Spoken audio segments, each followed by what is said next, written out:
Colleagues, I rise in strong support of this bill. And I know there are a lot of concerns around the impacts of this bill on our economy, on our jobs, but I want to echo the comments and associate my comments with those from my colleague from Santa Cruz.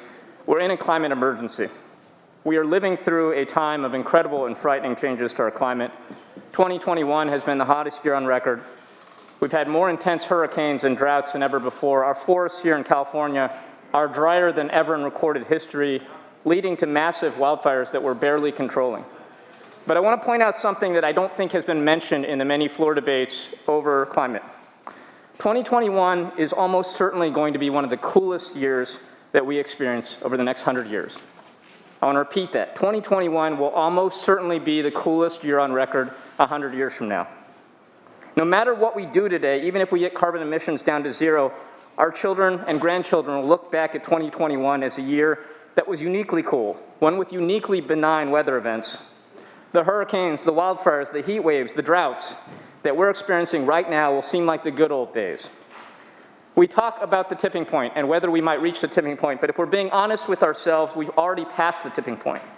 As the IPCC concluded earlier this year, even under the best case scenarios where we reduce our climate emissions radically, we're still going to face significant increases in temperatures over the next century that will lead to catastrophic consequences.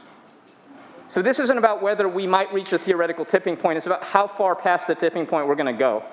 And if we don't make changes now, or if we only make minimal changes, we're looking at a long-run increase of over 10 degrees Fahrenheit in average temperature. That is something that would be hotter than ever in human existence. It hasn't been that hot in 3 million years. We are terraforming our planet right now. Unless we change course and quickly, much of our planet's going to be uninhabitable, perhaps in my lifetime, certainly within a couple generations. This bill is a moral imperative. I've got children. I know many of you have children. My children are 10, 8, and 5. They cannot vote. They cannot lobby you. They cannot donate to your campaigns or fund an IE to support you. Maybe my kids will have kids of their own, and those kids down the line, they also can't vote or influence public policy. But these children, their children, the children of the future, who have no voice in our political process, we know what they need and want from us today. Because unless we change course, and aggressively so, we are damning them to a future of misery and hell. Our future progeny will experience heat waves that regularly reach 140 degrees. They will face more and more extreme hurricanes, wildfires, tornadoes, and droughts that look absolutely biblical in comparison to what we're experiencing right now. They will fight wars over resources that we take for granted today: water, food, inhabitable land. Now, I understand the pressure we're all facing today. There is a lot of opposition to this bill. There is a lot of legitimate concern about the impacts that aggressive climate mandates may have on our economy and our jobs. But I would ask you to weigh this against the future well-being of our kids, our grandkids, our progeny, the ones that have no political power and no voice, who are urging you to take action with this vote.